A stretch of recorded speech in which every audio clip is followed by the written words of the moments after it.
Welcome to qnawire. All right, so we have the Lewis structure for capsicum, okay,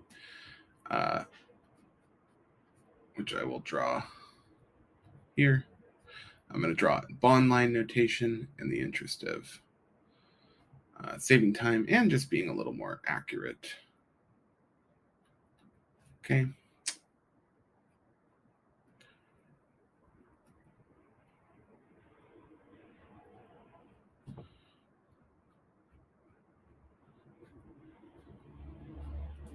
And there we go.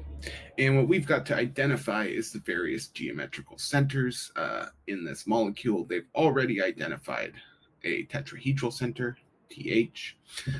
You have already identified a trigonal planar center, which I will call T-P. Okay. But what are the other types of centers in this molecule? Okay. Well, the first that I would point out is this nitrogen, right? So when you have nitrogen, recall that nitrogen has 3 bonds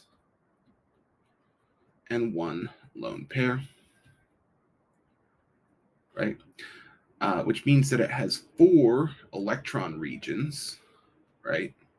But it has 3 bonds. 3 bonds, 4 electron regions means that its geometry is trigonal pyramidal. Trigonal pyramidal, right? That is, we have the nitrogen at the top of the pyramid, which has its lone pair, right? And then it's got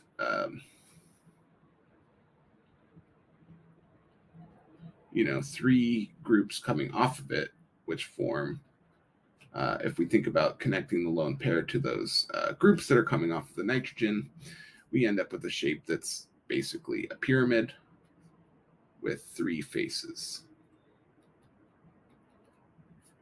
like so. Trigonal pyramidal, right? So it's fair to say then that the nitrogen would give us a trigonal pyramidal center. Trigonal.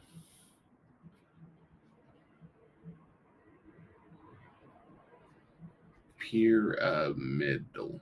Trigonal pyramidal. Okay, what else have we got? Well, we have oxygens, right? Now recall that oxygens, which are participating in 2 single bonds, not doubly bound oxygens participating in 2 single bonds, have the following characteristics. They have 2 bonds and 2 lone pairs. I keep jumping straight to drawing P instead of LP. 2 lone pairs, right? Which means, again, they have 4 electron regions, but only 2 bonds. 4 electron regions and 2 bonds corresponds to a bent geometry, right? So this is the same geometry that we see, for example, in water, right?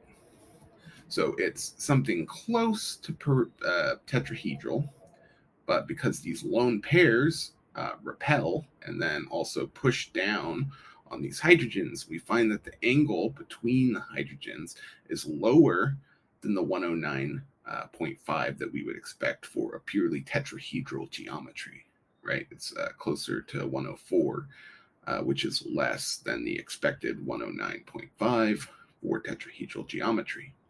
And the same is true of any oxygen with 2 bonds to 2 different groups within an organic molecule, right? We've still got 2 lone pairs, and those lone pairs are still going to push down on these bonds to give us a bent geometry.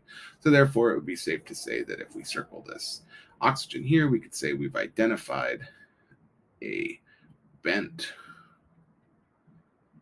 geometry center.